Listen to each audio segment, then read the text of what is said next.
Hello guys, today is September 15, 2025.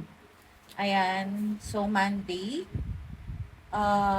syempre Ozempic Turok Day, pero magtitimbang muna tayo.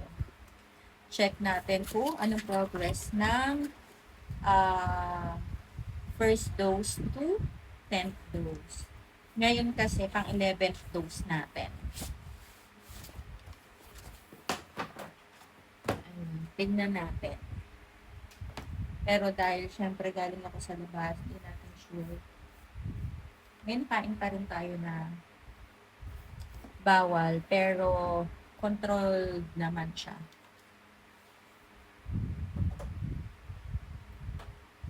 So, isa lang phone natin ngayon. Wait lang, isa-set up natin siya. Yung damit ko. Nung medyo ano pa tayo. Maluwag. So, sayang naman kasi pag di nagamit, carry pa naman dalhin. Hindi pa naman ganun kaano. Wait lang ha. Okay. Try natin. Sana maganda na yung timbang natin. Hoy. 69.7 pa din. Ulit-ulit. I-back to zero muna natin. Check natin kung ano. Kung final na ba yun. Uy. Wait, isa pa. Parang ayoko na talagang magtiwala sa timbangan yun, no? Okay.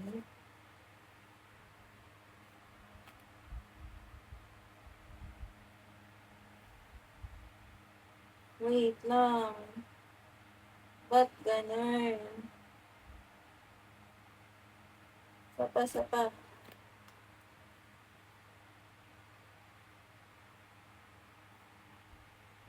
Wait lang.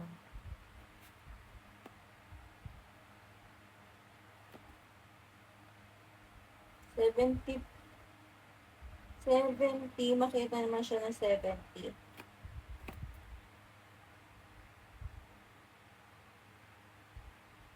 Isa pa.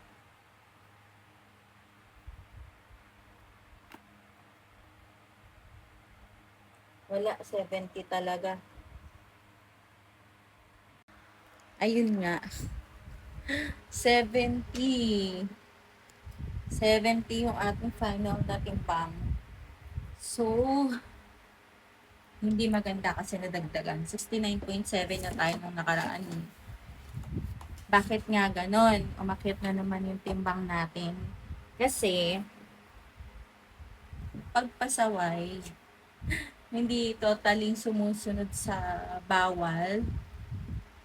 Yung hindi natin naiiwasan. Kasi halos parang magkakasunod na linggo kada weekend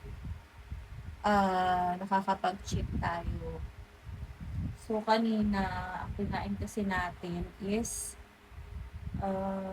burger meal. Dahil nga may inassist tayo sa hospital para sa blood donation. Ayun, medyo malayo kasi yung biyahe. Pero, not bad pa rin. Kasi yung ano natin, ganun pa din. May hugis pa rin naman siya. Hindi ko naramdaman na nag-gain ako. Basta sa timbangan lang. Hindi ko alam kung sira yung timbangan. Ayoko na nga sana ayoko na magtimbang. Kasi nakakasira ng loob. Pero, ayun. Go na tayo with our Ozempic. Ating 11th dose, Ozempic Turok Journey. Yan. Meron pa tayong dalawang turok dito. Tama ba? Double check na. Ako nalilito na. Tama. Dalawang turok. Yan, kunin natin yung isang needle. So, eto gagamitin natin ngayon. Remove lang natin yung lid ng pen. Ayan siya. Gamit na natin to. Nakadalawang dose na tayo dito sa third pen. Tanggalin lang natin. Linisin natin ng alcohol swab.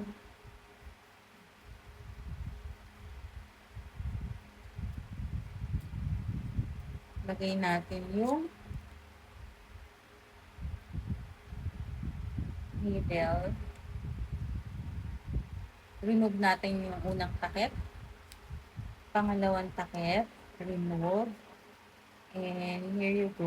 Meron na siyang liquid na lumalabas. So, pwede na siyang gamitin. So, i-ready naman natin yung ating tablet.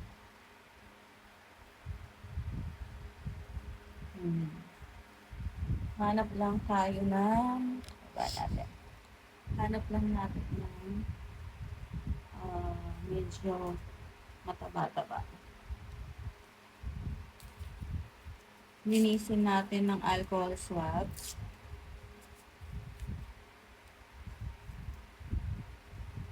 Yung medyo gitna.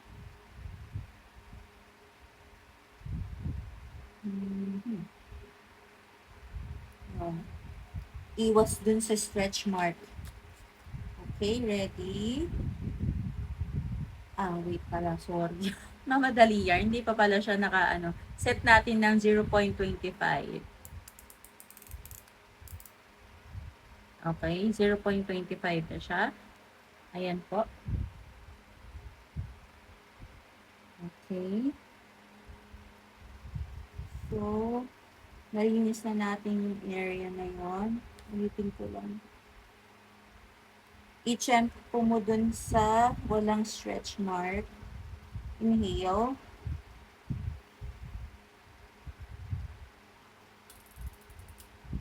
One, two, three, four, five, 6, 7, 8, 9, 10. Up.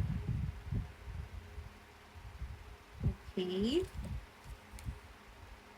Done.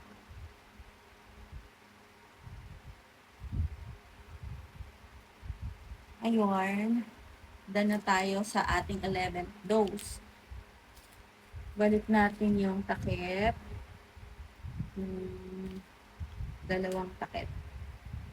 Tapos tatapon na natin to. Balik yung lid ng pen. I-store siya sa refrigerator ulit. May last turok pa tayo dito sa ating third pen. Ayun na nga. Ito yung progress. Although medyo hindi maganda yung timbang kasi umangat siya from 69.7 last week, last Monday, tumaas tayo. Nag 70 kilos tayo ngayon. So, ewan ko kung sa timbangan yun. Pero sa katawan ko, hindi ko siya naramdaman na nag-gain ako. Tingnan nyo, loose na yung aking damit. Sa ating tummy, ayan, still may konti. Ayan siya, pag hindi ka huminga, may siopaw pa siya. Ayan. Siyempre yung kamot ng dyan na yan. Wala na tayong magagawa dyan. Ayan. Ayun siya.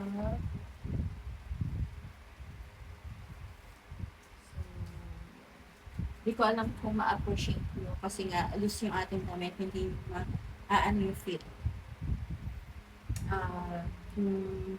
Basta yun.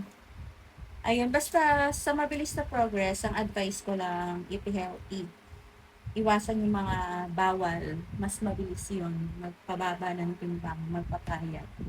Ang inahabol lang naman natin is 65 kilos dahil tayo ay may fatty liver.